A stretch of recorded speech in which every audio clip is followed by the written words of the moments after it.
Okay, so by now everybody either attended the Alice training last fall or have watched the video by now, correct? Is there anybody here who has not seen it yet? Raise your hand, please. Okay, you will need to get with Christy and make sure you get that video watched. This is going to be an addendum to that. We have picked 2 YouTube videos done by professionals to help keep us safe in our workplace. That's the best we can do right now. Nobody can respond or react to every incident. So out of 6 or 8 that we looked at, these are 2 that we chose. It's going to take about 20 minutes. After this is done, I believe Christy said that the office and facilities can then exit the in-service if they wish, but then we will go on to a couple more things.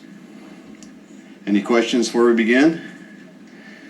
Christy, can you turn off these front lights for me, please?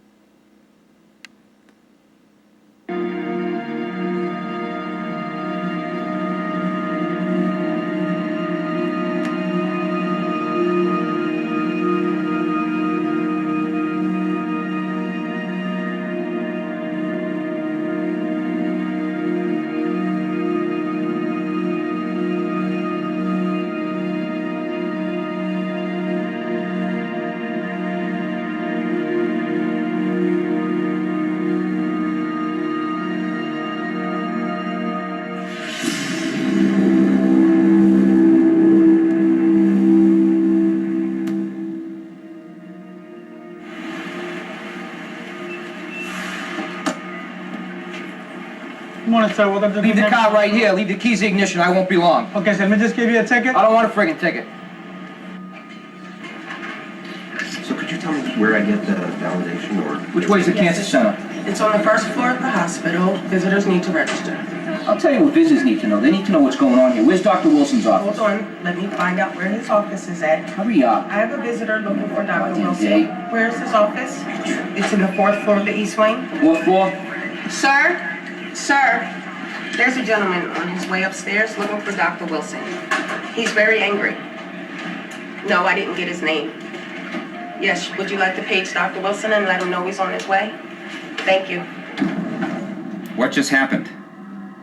How would you react to an angry person displaying aggressive and loud behavior? What are some of the signs of escalating behavior you see here? What should the valet attendant do in this scenario? Who should the receptionist alert? Unfortunately, incidents of anger like these occur in the healthcare environment. This scenario was designed to educate you on how you might handle the same or similar situation should it happen to you. Oftentimes, we observe behavior and signs of escalation that concern or frighten us. It is important to know in advance how to respond. Options may include alerting our coworkers, calling security, or activating an emergency response plan.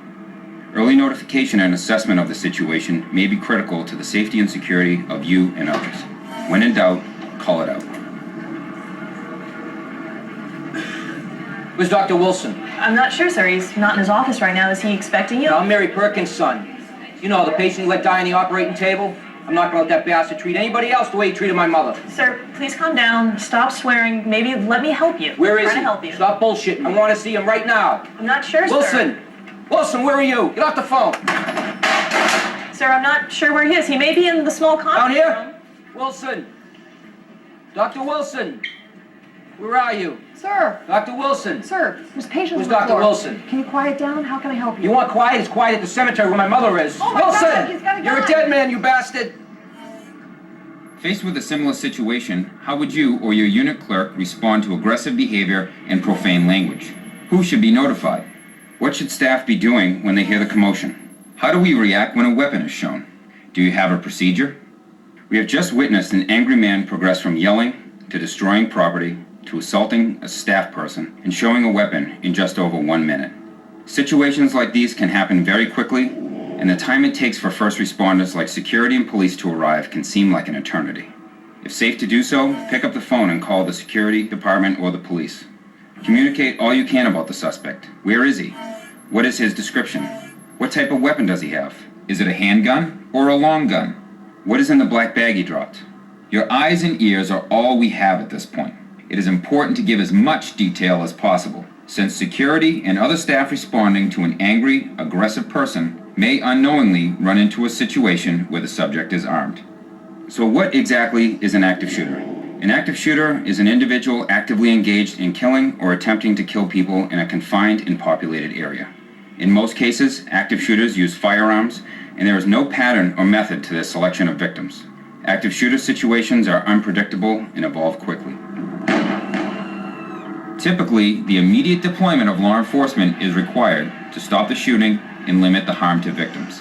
Although active shooter incidents are extremely rare, individuals must be prepared both mentally and physically to deal with this type of event. In many cases, active shooter incidents end in just a few minutes and prior to the arrival of law enforcement. It is important to note that an active shooter event can happen anywhere and not just in the workplace. It's okay, they call security, we're gonna be okay. We'll call security, you're gonna be safe, don't worry. Security's gonna come and take care of us, don't worry, we're gonna put the bed up against the door, and we're gonna lock ourselves in, we'll be okay. We're all gonna stay together. Should I stay here? Yeah, stay right there, and we'll all stay together. We'll go with her. All right, we're gonna be fine. Okay, so let's go ahead and keep an eye on her for the next couple of days, okay? Sure. Okay. Just give me one moment. Let me this call. This is Dr. Wilson. There is. That was public safety. There's a man with a gun on the floor. Here? Yes, on this floor. They said not to engage him. We're gonna block the door. The lock.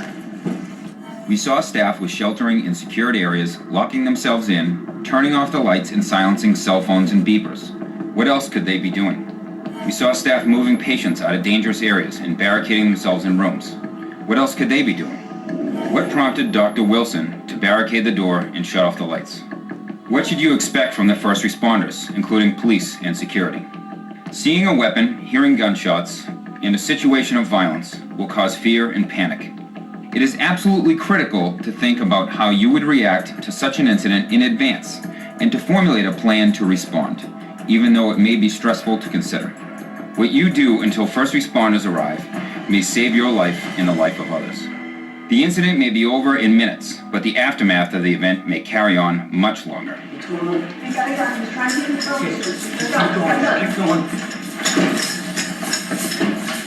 Wilson, you in there? Let me in, you maggot. I'm gonna kill you just like you killed my mother. Let me in. Security! Drop the weapon! Drop the weapon now! Drop it! I got nothing left to lose. You have just seen staff running off the floor to escape. Can we do that? What about the patients and others? Will your security or public safety department respond to the location of an active shooter? Are they armed and trained to take on the shooter? If unarmed security and other responding staff is not given adequate information about what is happening, they could unwittingly run into a very dangerous situation. What about local law enforcement? What is your plan to notify them? Is external law enforcement en route? How will they get to the nursing unit or scene of the crime? Consider existing access controls that may prevent or delay their response. Is someone there to meet them and direct them? Most active shooter incidents end in minutes and prior to the arrival of police. In the meantime, you must keep yourself safe. Make certain all staff know your emergency response plans. Know your resources, because every environment is different. You should practice to ensure your plans are adequate and can be implemented when the most violent of situations occurs. Here are a few examples you could review and determine what works best for your institution. Get out. If there is an accessible escape path, attempt to evacuate the premises. Evacuate regardless of whether others agree to follow. Leave your personal belongings behind. Help patients, visitors, staff, and others escape if possible, paying particular attention to disabled individuals who may need assistance. Keep your hands visible at all times and follow the instructions of any police officers. Hide out. If you cannot evacuate, find a place to hide where the shooter is less likely to find you. Seek shelter in a room in which you can lock the door. Barricade the room with heavy items, such as furniture, if available. Hide behind large items, such as desks or cabinets. If safe to do so, secure the immediate area by removing all patients, visitors, and other personnel to the area's locking rooms, paying particular attention to disabled individuals who may need assistance. For non-ambulatory patients who cannot be moved safely, close the door to their room. Evacuate only when instructed to do so by the police or security staff. Otherwise, remain in your secure location until you hear the all-clear announcement. Call out. Call security or police with the following information. the location of the incident, the number of perpetrators, the approximate number of victims and/or hostages. What is happening? For example, there is someone shooting in the first floor lobby of the Green Building. Size of the weapon use. Is it a handgun or is it a long gun? If you cannot speak, keep the line open for responders to listen in. Don't hang up. Takeout. As a last resort and only when your life is in imminent danger, attempt to disrupt and/or incapacitate the active shooter by acting as aggressively as possible against him. If others are with you, work together to incapacitate or disrupt the shooter if possible. Throwing items and improvising weapons.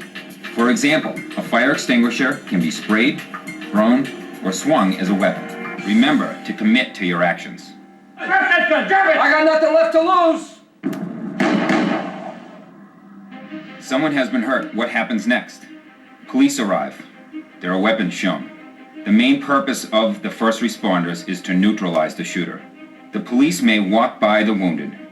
They may tell you to shelter in place, and they may tell others to leave the area. Here's what is recommended when law enforcement arrives. Remain calm and follow officers' instructions. Officers may shout commands and may push individuals to the ground for safety. Put down any items in your hands. Immediately raise your hands and spread your fingers. Keep your hands visible at all times. Officers are taught that hands kill. Avoid making quick movements towards officers, such as attempting to hold on to them for safety. Do not stop to ask officers for help or direction when evacuating. Just proceed in the direction from which the officers are entering the area.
Basically, what we're dealing with here is a last resort survival measure. The active shooter or the terrorist is on the premises shooting people. How would you know, first of all? Well, it's going to be kind of obvious. Screams, gunfire. You know how to recognize gunfire? I don't know if most of you ever heard live gunfire. It doesn't sound like in the movies. Very important you learn how to recognize gunfire in a crowded environment. We teach that in the program. We'll distinguish between real gunfire and non-real gunfire.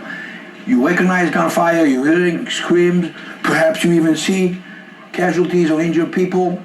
You see people running away. You are not able to run away and make it. Why would one not be able to run away and escape? Because you're trapped. Now let's talk about responding to an active shooter and the timeliness of it.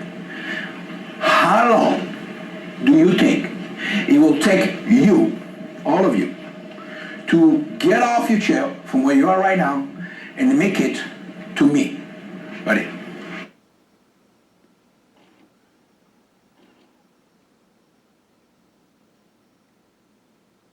If you were running for your life. Second. How many seconds? I guarantee you, top 3. But I don't want to guarantee it. I want you to do it. Whoa! Very nice job. That was excellent. I knew I could count on UCI for all these guys. They're good stuff. Fantastic. Very nice. Now, once again, would you be prepared to do that? Well, guess what? I think so. You're hearing screaming. You're hearing shouts. You're hearing gunfire. Are you going to know it's coming? It's getting closer and louder. This thing is locked down. Sure you will. You'll be ready. But I'm not proposing that you wait sitting in your chairs like that. That will be for a surprise entry to that door that will totally unexpected. Not going to be the case. I will teach you how to where to stand and how to position yourself so you have a tactical advantage versus a shooter coming to that door. So when he comes to that door, he's not going to go and then come in. Okay? He's coming in. He's looking to kill. He's looking for the target. He won't see this two sides. You have a coordinated action coming on him. One of you, at least one of you, if not both of you, are going to be successful at, hey, again, not putting a handcuff on the guy and arresting him or killing him. No, stopping him from shooting, bringing him to the floor, and containing him on the floor so he can't continue his violence action. Very simple, okay? Since we're going to use two examples here. One is on this door that has one side only, and then two is that door that has two sides in the event that you have two type of scenarios that come at you. And that's why I use this classroom as well, because it's two kinds of door. Now, what will help you, because obviously not the whole classroom needs to be here. Who's going to make contact? The first two, top, first two. So two people on each door, on both sides of the door. No, wait, no, yeah, I'm explaining and then I'll call you. Okay, one, second. What does everybody else do? Where? No, where would you be? In front of him?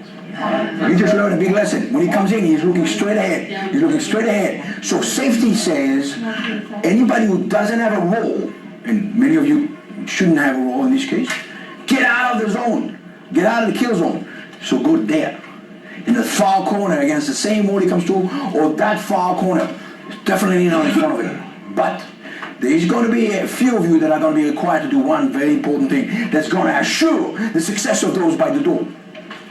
And that's attracting his vision and attention on them by throwing object and running across the room in the opposite direction, if you can help it, than where the attackers, defenders are going to be positioned at. So if I'm coming here, you don't want me as a shooter to turn and look here, right? What you're going to do, you're going to go like that and throw object running this way. I'm coming this way, bam, that's it. Now how much time do I have, honestly, when I come to that door? 1 second, baby. Why? So we're talking, time has now shrunk significantly for the shooter to be able to be shooting effectively. So just practice with me one time the drill. Here, no, come here. One, and you, right there. Good. What will help you a lot is actually push the knee here. Yeah, because that will collapse a lot easier than my entire body, especially from stone. So just aim for the knee. You see that? That's right. Try one time. The knee, yeah. Oh yeah, much better. Nice job. Shots fired in the corridor. Shots fired in the corridor. Nice and safe.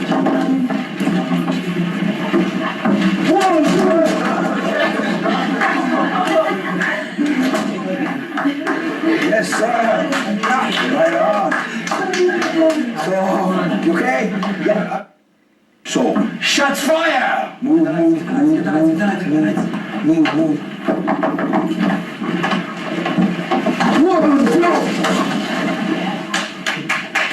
You good, Steve? All right, so what did you shoot at? What's that? What did you shoot at? One shot in the middle with one person, one shot. You did see a person. You managed to see a person. Well, it was dark, so... All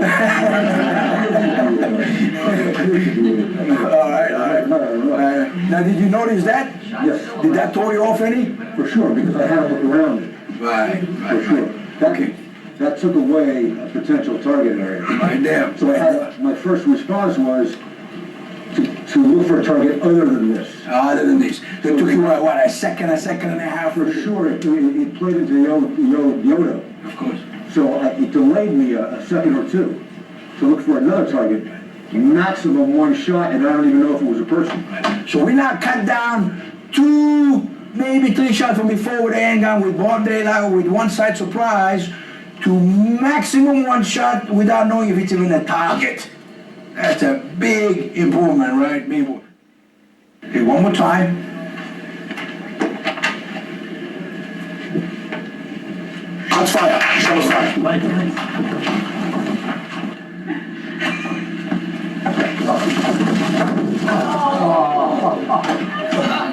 All right.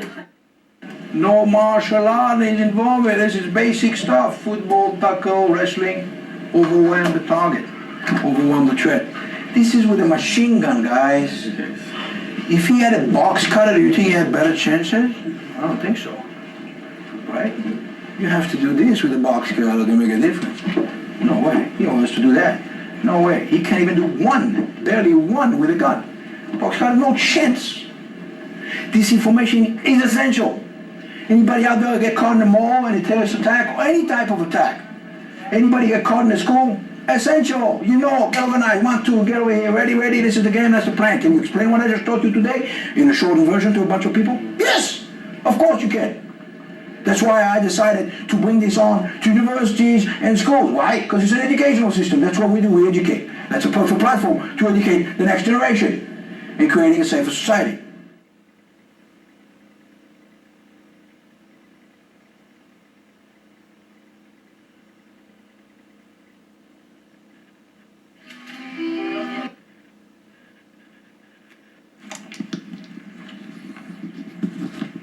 Any questions? Think you can do any of that? Really? You guys ever played football with your brothers? Come on now. Everybody can do that, right? Aaron? Whatever Antonio Banderas is, I think. Pretty sure. Interesting to listen to, isn't he? Yeah. Oh. 1, 2, 3. Just like that. All right.